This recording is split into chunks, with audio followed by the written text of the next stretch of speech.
ప్రపంచ ఆదివాసీ దినోత్సవాన్ని పురస్కరించుకుని ఉస్మానియా యూనివర్సిటీలో ఆదివాసీ స్టూడెంట్స్ ఫోరం రాష్ట్ర అధ్యక్షుడు అజయ్ ఆధ్వర్యంలో వేడుకలు ఘనంగా నిర్వహించారు. ఎన్సీసీ గేట్ నుంచి ఆర్ట్స్ కళాశాల వరకు విద్యార్థులు భారీ ర్యాలీ నిర్వహించి సాంప్రదాయ దుస్తులు, నృత్యాలు, సాంస్కృతిక కార్యక్రమాలతో ఆకట్టుకున్నారు.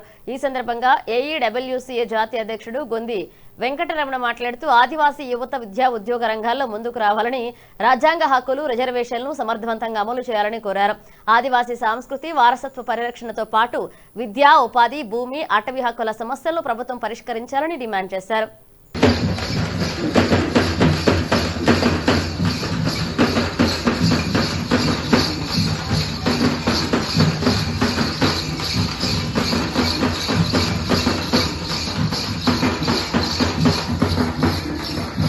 మీడియా మిత్రులందరికీ కూడా ఆదివాసీ సమాజం తరపున మీరందరూ కూడా మా పట్ల కరుణతో, దయతో మమ్మల్ని ఆదరించాలని, మా యొక్క సంస్కృతిని కాపాడేందుకు మీరు కూడా తోడ్పాటు అందించాలని చెప్పేసి ఈ సందర్భంగా తెలియజేస్తూ, మరి ప్రపంచ ఆదివాసీ దినోత్సవాలు అంటే ఎవ్రీ ఇయర్ 9th ఆగస్ట్ అనేది ప్రపంచ ఆదివాసీ దినోత్సవాలని మనం ఘనంగా జరుపుకుంటున్నాం. అదేవిధంగా అంటే ఈ సంవత్సరం యొక్క థీమ్ ఏంటిదంటే అంతర్జాతీయ అంటే కంప్లీట్గా మనకున్నటువంటి జీవన విధానంలో 2 ఘట్టాలు ముఖ్యమైనవి, జననం, మరణం. సో ఈ జననంలో మనం జన్మించే క్రమంలో మనకు జన్మనిచ్చిన తల్లిదండ్రులతో పాటు అక్కడ మనకు మిడ్వైఫరీ అంటే మంత్రసానిగా ఉంటారు. సో ఇది అంటే మన ప్రాచీన కాలం నుంచి కొనసాగుతున్నటువంటి వ్యవస్థ. సో వాళ్ళకున్నటువంటి ఇంపార్టెన్స్ అంటే వాళ్ళకున్నటువంటి పవిత్రతను ఇవన్నీ చాటి చెప్పడానికి ఈ సంవత్సరం యొక్క థీమ్ తీసుకున్నారు ప్రపంచ ఆదివాసీ దినోత్సవంలో. సో దానికి అనుగుణంగా మనం వాళ్ళని గౌరవిస్తూనే మన సంస్కృతిని గౌరవిస్తూ మన ఆదివాసీ సమాజం పట్ల అందరూ కూడా కృతజ్ఞతా భావం తెలియజేయాలని చెప్పేసి ఈ సందర్భంగా తెలియజేస్తూ, అదేవిధంగా మరి ప్రపంచ ఆదివాసీ దినోత్సవం అంటే మరి సంతోషంగా చేసుకోవాల్సిందే, కానీ మరి ఆదివాసీ సమాజం చాలా కష్ట నష్టాలు కూడుకొని ఉన్నది.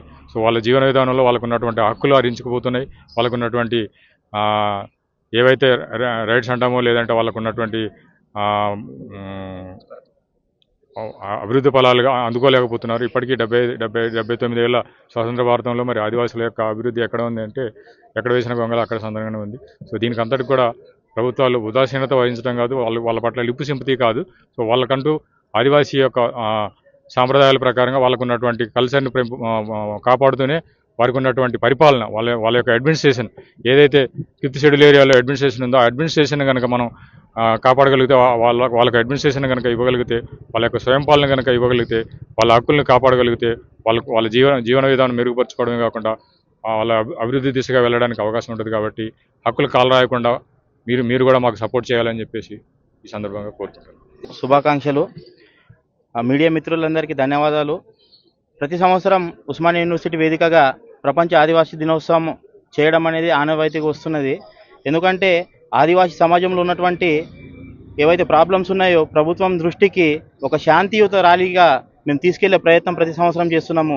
కానీ ఉస్మానియా యూనివర్సిటీ వేదికగా మేము ఇటువంటి ఎన్ని ప్రోగ్రామ్స్ చేసినా కూడా ప్రభుత్వము మాకు ఏదైతే 170 కానీ జియో నంబర్ 3 కానీ వాటిపైన మాకున్నటువంటి పటిష్టమైన చట్టాలపైన దాడి జరుగుతున్నా కూడా